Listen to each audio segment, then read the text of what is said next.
అన్న నమస్తే, మీ పేరన్నా? నా పేరు బాలప్రహర్ష. ఏం చేస్తారు? నేను పిహెచ్డీ చేస్తున్నా ఆంధ్ర యూనివర్సిటీలో.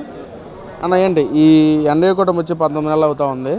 అసలు యువత పరంగా ఈ ప్రభుత్వం ఎలాంటి కంపెనీస్ తీసుకొస్తుందని అనుకోవచ్చు అసలు? ఈరోజు ఎన్డీఏ కూటమి వచ్చి 19 నెలలు అవుతా ఉంది. అయితే యువతకి సర్వసాధారణంగా ప్రభుత్వ ఉద్యోగాలు, ప్రైవేట్ ఉద్యోగాలు, 2 రకాల ఉద్యోగాలు యువతకి రిక్వైర్మెంట్ ఉంటుంది.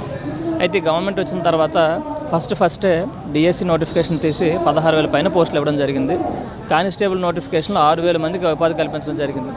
ప్రైవేటు ఉద్యోగాల పరంగా తీసుకున్న కూడాను కాగ్నిజెంట్ కానీ, టీసీఎస్ కానీ, గూగుల్ కానీ అనేక కంపెనీలు రావడం జరిగింది. అవి ప్లేస్మెంట్ కూడా ఇవ్వడానికి రెడీగా ఉన్నాయి.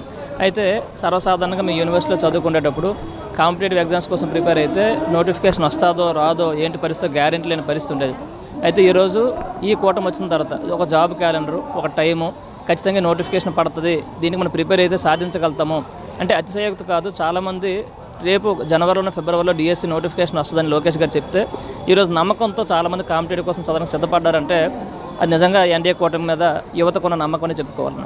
అంటే వైసీపీ నాయకులు మాట్లాడుతూ కాగ్నిజెంట్ కానీ, గూగుల్ కానీ, టీఎస్ఎస్ కంపెనీలు మా ప్రభుత్వ హయాంలో వచ్చినవి, చంద్రబాబు తన అకౌంట్ వేసుకుని క్రెడిట్ చోరీ చేస్తానని చెప్పి మాట్లాడుతున్నారు. పక్కన జగన్మోహన్ రెడ్డి కానీ లేకపోతే అసలు మన రాష్ట్రం చాలా నాశనం అయిపోయింది, జగన్మోహన్ రెడ్డి ఉంటే బాగుండేది, జగన్మోహన్ రెడ్డి వల్లే డెవలప్మెంట్ అయిందని చెప్పి మాట్లాడుతున్నారు. ఎలా చూడొచ్చు అంటారన్న అసలు? నా లాస్ట్ 5 years మనం చూసుకుంటే అంటే వైసీపీ గవర్నమెంట్ ఉండేటప్పుడు డెవలప్మెంట్ జరగలేదు. అది పోను దగ్గర 12 లక్షల 13 లక్షల కోట్ల రూపాయలు అప్పులు కూడా చేయడం జరిగింది. ఒక గవర్నమెంట్ నోటిఫికేషన్ వేయలేదు. యువత అందరికీ కూడా 5,000 రూపాయలు వాలంటీర్ ఉద్యోగం వేసి వాళ్ళ జీవితాలను పాడు చేయడం జరిగింది. ఈరోజు ఒక స్థిరమైన ఉద్యోగాల కోసం ఈరోజు ఈ గవర్నమెంట్ మన ప్రయత్నం చేస్తుంది. క్లియర్గా మన యువత అందరికీ కూడా అర్థమైందన్న. అట్ ద సేమ్ టైం చాలామందికి స్కిల్ డెవలప్మెంట్ ప్రాబ్లమ్స్ ఉందని చెప్పి స్కిల్ డెవలప్మెంట్ కోసం ఒక డ్రైవ్ చేసి స్కిల్ సెన్సెస్ కూడా చేసి దాన్ని కూడా కన్సిడరేషన్లో తీసుకుని అంటే జాబ్కి మన వచ్చిన రిక్వైర్మెంట్ని గ్యాప్ ఫిల్ చేస్తున్నారన్న. నిజంగా యువత కోసం కమిట్మెంట్ ఈరోజు ఎన్డీఏ కూడా ప్రభుత్వం పనిచేస్తున్నారు. చెప్తున్నారు కదన్న వాళ్ళు, మా ప్రభుత్వ హయాంలో యువతకి పెద్ద పెట్టేసిన పార్టీ మాది, యువతకి మా ప్రభుత్వ హయాంలో చాలా కంపెనీస్ తీసుకొచ్చామని మాట్లాడుతున్నారు. ఏంటి గతంలో తీసుకురాలేదంటారా వీళ్ళు? ఎక్కడన్నా ఇప్పుడు అందరికీ తెలిసిన విషయం అన్న, ఒకప్పుడు ఏదో ప్రెస్ మీట్లు పెట్టేసి కంపెనీలు తెచ్చామని చెప్తే పబ్లిక్ నమ్మే పరిస్థితి ఉండేది. ఈరోజు సోషల్ మీడియా అవేర్నెస్ వచ్చింది, ప్రింట్ మీడియా మొత్తం ఎలక్ట్రానిక్ మీడియా అవేర్నెస్ పెరిగిపోయింది. ఈరోజు గతంలోలాగా ఏదో మేము తెచ్చామో చేసామంటే నమ్మే పరిస్థితి లేదు. ఆన్ సీన్ పబ్లిక్ చూస్తే నమ్మే పరిస్థితి ఉంది. ఈరోజు గూగుల్ వాళ్ళు రావడం జరిగింది, స్వయం సత్యనాథాలుగా ఆయనే చెప్పడం జరిగింది. టీసీఎస్ కాగ్నిజెంట్ వాళ్ళ ఫౌండర్స్ వచ్చారు, మన దావోస్లో కూడా కలిశారు. వాళ్ళు ఎస్టాబ్లిష్ చేస్తారని వాళ్ళు చెప్తూ ఉన్నారు.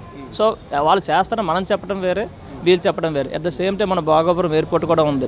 మాకు ఉత్తరాంధ్రలో తీసుకుంటే భోగాపురం ఎయిర్పోర్ట్ అనేది ఒక ఎకనామికల్ హబ్ అది. సో దాన్నేమో సెంట్రల్ మినిస్టర్ రామ్మోహన్ రెడ్డి గారు చేస్తే వీళ్ళేమో మేము ఫౌండేషన్ వేసాం, మేము చేసాం, ల్యాండ్ మేము ఎక్వైర్ చేసామని చెప్పి ఏదేదో చెప్తా ఉన్నారు. సో కంప్లీట్ అయితే జరగలేదు. వాళ్ళు అప్పచెప్పింది 10% అప్పచెప్తే 100% కంప్లీట్ చేస్తే సిపిఎన్ గవర్నమెంట్. అంటే ఓ పక్కన ఇంకా మాట్లాడుతూ చంద్రబాబు, లోకేష్ గతంలో దావోస్ వెళ్ళారు, కంపెనీస్ ఏం తీసుకురాలేదు. మొన్న కూడా దావోస్ వెళ్ళారు, కంపెనీస్ ఏం తీసుకురాలేదు. అసలు నిరుద్యోగ యువత గురించి ఆలోచించే తత్వం చంద్రబాబు కానీ లోకేష్ కానీ లేదు అని చెప్పి మాట్లాడుతున్నారు. అన్న ఏంటి అసలు నిజంగా వీళ్ళకి పనిచేసే తత్వం లేదంటారు యువత గురించి ఆలోచించే పట్ల? పూర్తిగా అందరికీ తెలిసిన విషయం అన్న. ఒకసారి గ్రౌండ్ లెవెల్లో ఒకసారి మీరు మామూలు క్యాజువల్ కనుక్కున్నాను. నన్ననే కాదు చాలామంది అడగండి. గతంలో మనం దావోస్ వాళ్ళు వెళ్ళినప్పుడు వాళ్ళు అప్పడాలకి ఎంఈఓ తెచ్చాము, పకోడీలకి ఎంఈఓ తెచ్చాము, ఏదేదో చెప్తూ వచ్చారు. ఈరోజు దావోస్కి వెళ్ళున్నారు, వీళ్ళు పెట్టుబడులు పూర్తిగా ఎస్టాబ్లిష్ చేస్తున్నారు. అండ్ గొప్ప విషయం ఏంటంటే దావోస్ లాంటి ఏరియాలో కూడాను ఆంధ్రప్రదేశ్ కోసం ఒక సెపరేట్గా కౌంటర్ కూడా పెట్టారంటే ఏ రేంజ్లో డెవలప్మెంట్ ఉందో మనం అర్థం చేసుకోవాలన్నా. అట్ ద సేమ్ టైం మొన్న ఇప్పుడు వైజాగ్లో ఎకనామికల్ సమ్మిట్ జరిగింది. సమ్మిట్లో 13 లక్షల కోట్ల ఇన్వెస్ట్మెంట్ని అట్రాక్ట్ చేశారు. దాన్ని అది కూడా గ్రౌండ్ చేసి ఇన్వెస్ట్మెంట్ని అట్రాక్ట్ చేశారు. అంటే ఏదో ఎంఓయూ కట్టాము, 5 ఏళ్ళు పోయాక వస్తాము, మళ్ళీ చూసుకొని వస్తాను పరిస్థితి కాదు. ఎవడైతే గ్రౌండ్ చేస్తారో వాళ్ళే ఎంఓయూ కట్టడం కమిట్మెంట్తో చేశారు. నిజంగా డెవలప్మెంట్ జరుగుతుందన్న. ఈ డెవలప్మెంట్ జరిగితే ఖచ్చితంగా ఆంధ్రప్రదేశ్ దేశంలోనే నెంబర్ 1 రాష్ట్రంగా ఉంటుంది. అది ఖచ్చితంగా జరిగి తీరుతుంది. ఎన్డీఏ కూడా మరొకసారి రావాల్సిందే. అంటే దానిలో కూడా మాట్లాడుతూ ఈ రోజున ఎన్డీఏ కూడా ఇన్ని లక్షల పెట్టుబడులు మేము ఎంఓయూలు చేసుకున్నామని చెప్పి మాట్లాడుతున్నారు. మరి అవి ఎంతవరకు కార్యాచరణకు వచ్చినాయని చెప్పి కూడా మాట్లాడుతున్నారు. మరి ఏంటి దాని గురించి ఏం చెప్తారన్న? మరి అన్న ప్రతి ఇష్యూ గ్రౌండ్ అవుతుందన్న. గూగుల్ది డేటా సెంటర్ గ్రౌండ్ అయింది. యాక్చువల్గా మన లోకేష్ గారు మనకు వైజాగ్ వచ్చేటప్పుడు ఆయన చెప్పుకున్నారు, 1 కాదు 6 గిగావాట్ల డేటా సెంటర్ మేము టార్గెట్ పెట్టుకుని ఉన్నాము, దానివల్ల ఎంప్లాయ్మెంట్ క్రియేట్ అవుతుందని చెప్పేసి. సింపుల్ విషయం అన్న. ఒక్క గూగుల్ డేటా సెంటర్ ఒకటి ఎస్టాబ్లిష్ చేస్తే 1,00,000 కోట్ల ఇన్వెస్ట్మెంట్ అట్రాక్ట్ చేస్తే దానివల్ల కనీసం 10,000 కోట్లు డైరెక్ట్గా ఎకానమీకి మనకు అది ట్యాక్స్ రూపంలో వస్తుంది. అంటే 6 కానీ మన గగావాట్లు కానీ మనం టార్గెట్ చేస్తే ఖచ్చితంగా 60,000 వస్తుంది అన్న. 60,000 కోట్లు అంటే ఆసమస్య కాదు కదా. సో అలాంటి కంపెనీలు వస్తే మన లొకేషన్ పదే చెప్తుందంటే ఒక ఎకో సిస్టమ్ క్రియేట్ చేయాలి. ఒక సాఫ్ట్వేర్కి ఒక 15 కంపెనీలు ఒక దగ్గర, లేదు మరొక ఇండస్ట్రియల్ క్లస్టర్ మరొక దగ్గర, ఇలాగ రాయలసీమ అన్ని ఏరియాలు కూడా ఈక్వల్గా డెవలప్ చేస్తున్నాం. లాస్ట్ టైం వాళ్ళు చెప్పింది ఏంటంటే మేము 3 రాజధానులు పెడతాం, 3 ప్రాంతాలను అభివృద్ధి చేస్తామని చెప్పారు. 3 రాజధానులు అని చెప్పేసి 3 ప్రాంతాల మధ్యలో ఇబ్బందులు పెట్టారు తప్ప ఏ డెవలప్మెంట్ జరగలేదు. కానీ వీళ్ళు ఈరోజు కమిట్మెంట్గా కనిపిస్తున్నారు. ఎందుకంటే రాయలసీమ అంతా కూడా ఇండస్ట్రియల్ జోన్ పెట్టుకున్నారు, మొత్తం ఈస్ట్ వెస్ట్ గోదావరి ఏరియా అంతా కూడాను ఆక్వాకల్చర్ జోన్ పెట్టుకున్నారు.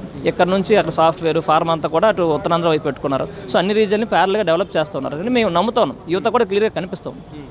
అంటే పక్కన మాట్లాడుతూ చంద్రబాబుకి నేను కొడుకు లాంటి కొడుకు వయసు ఉంటుంది నాకు, అసలు చంద్రబాబు నాతోనే పోటీ పడలేకపోతున్నా, ఇంకా రాజకీయం పట్ల ఎలా చేస్తారని చెప్పి మాట్లాడుతున్నారు జగన్మోహన్ రెడ్డి గారు. ఏంటన్నా? లేదన్నా, ఇప్పుడు ఒక విషయం అన్నా, ఇప్పుడు 30-40 ఇయర్స్ ఉన్న కుర్రోళ్ళు కూడా గడగడలాడిపోతున్నారన్న. ఇప్పుడు ఆయనకున్న ఎనర్జీ ఎవరికీ లేదు. 75-78 ఇయర్స్లో ఆయన కూడా ఈరోజు కమిటెడ్గా పనిచేస్తారన్న. మొన్న ఒక చిన్న మీమ్ కూడా వచ్చిందన్న, రేవంత్ రెడ్డి గారు కానీ లోకేష్ గారు కానీ చాలామంది అందరూ కూడాను స్వెట్ షర్ట్లు వేసుకొని కోట్లు వేసుకొని దావోస్లో తిరుగుతున్నారన్న.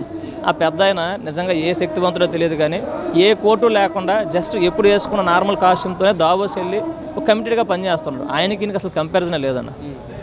మరి ఏంటి జగన్మోహన్ రెడ్డి గారు పాదయాత్ర చేస్తా అంటున్నారు, మరి ఒక యువతగా ఒక స్టూడెంట్గా జగన్మోహన్ రెడ్డి గారిని సపోర్ట్ చేస్తారా? మరి లేదన్నా, యువత ఎవరు సపోర్ట్ చేసే పరిస్థితి లేదన్న. ఎందుకంటే మనకి ఒక స్టెప్ జరిగిందన్న, ఆంధ్ర మంచి ఒక ఊపులో ఉన్న టైంలో బైఫర్గేషన్ జరిగింది. సో పూర్తిగా ఆంధ్రప్రదేశ్ రాష్ట్రం విడబడిన తర్వాత 16,000 కోట్ల మైనస్తో మనకి గవర్నమెంట్ ఫామ్ చేయడం జరిగింది.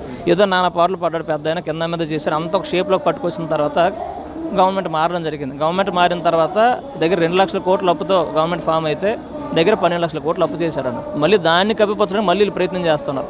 సో మళ్ళీ మంచి ఫామ్లోకి వచ్చి ఆంధ్ర మంచి ఇండియాలోని వరల్డ్లో మంచి ఒక ఐడెంటిటీతో ఉన్న టైంలో మళ్ళీ గవర్నమెంట్ మారి ఈయన పాదయాత్ర ఏదో చేస్తే జనాలు నమ్మే పరిస్థితి కూడా లేదు, గవర్నమెంట్ మార్చే పరిస్థితి కూడా లేదు.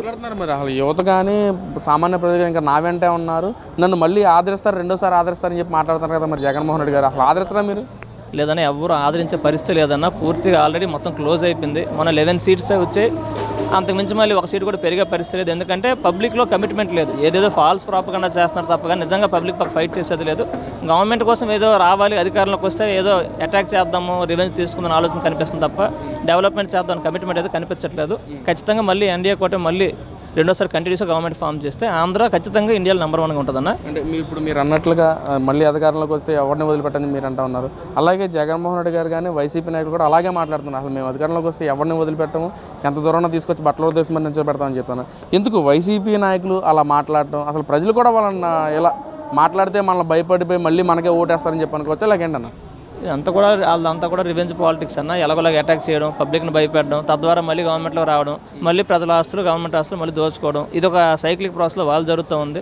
వీళ్ళు ఏం చేస్తున్నారంటే పబ్లిక్లో గుడ్ విల్ తెచ్చుకోవడానికి ప్రయత్నం చేస్తున్నారు. పబ్లిక్లో ఏదో ఒక బాగా చేసాం, బాగా కష్టపడడం పబ్లిక్ కోసం అని చెప్పి ఒక గుడ్ విల్ కోసం ట్రై చేస్తున్నారు. వీళ్ళకి బోల్డ్ డిఫరెన్స్ ఉంది. వీళ్ళు గవర్నమెంట్ పెర్ క్యాపిటల్ పెంచాలని లేకపోతే క్వాలిటీ ఆఫ్ లైఫ్ పెంచాలని చెప్పి వీళ్ళు ట్రై చేస్తున్నారు. సో వాళ్ళు per capital income, government income, ఎక్స్చెక్కర్తో వాళ్ళకి సంబంధం లేదు. ఎంత ఉందో అప్పు చేసామా, మనకు కావాల్సిన మనం తీసుకున్నామా, మిగతా బేసిక్ మెయింటెనెన్స్ చేసామా. సో వాళ్ళు ఏదో బటన్ నొక్కారు అన్నది తప్పించి కానీ మన సొంతగా బటన్ నొక్కారు. అది కూడా 100 మంది బెనిఫిషియర్స్ ఉంటే 20 మందికి బెనిఫిషియర్స్కి ఇచ్చేవారు. దానికి 100 అప్లికేషన్లు, 100 రిస్ట్రిక్షన్స్. ఈరోజు ఈ గవర్నమెంట్కి వచ్చిన తర్వాత పెన్షన్ అవ్వచ్చు, రకరకాల ప్రోగ్రామ్స్ చేస్తున్నారు. గ్యాస్ సంబంధించి కానీ బస్సు కానీ దానికి సెపరేట్గా లిస్ట్ ఏం లేదు, ఎలిజిబుల్ ప్రతి ఒక్కరికి ఇచ్చారు. సో తల్లికి వందనం కానీ మల్టిపుల్ యాక్టివిటీస్ నాన్ బయాస్డ్గా జరుగుతున్నాయి. ప్రభుత్వం సంతోషంగా ఉన్నారన్న. నేను సాటిస్ఫాక్టరీగా ఉన్నాను పర్సనల్గా, పబ్లిక్ కూడా సాటిస్ఫాక్టరీగా ఉన్నారు, యూత్ కూడా చాలా మంది సాటిస్ఫాక్టరీగా ఉన్నారు. అంటే ఈ గవర్నమెంట్లో మన కెరీర్ సెటిల్ అవుతాయని. సో చాలామంది కూడా ఏం ఆలోచిస్తున్నారంటే 30-40 ఇయర్స్ వచ్చిన వాళ్ళు బాధపడుతున్నారు. అది ఈ గవర్నమెంట్ ఉండేప్పుడు 30 సంవత్సరాల మధ్యలో కానీ ఉంటే ఖచ్చితంగా లైఫ్ సెటిల్ అయిపోయినా వాళ్ళు బాధపడే పరిస్థితి. అంటే ఒక ఇన్సూరెన్స్ ఈరోజు గవర్నమెంట్ వచ్చింది.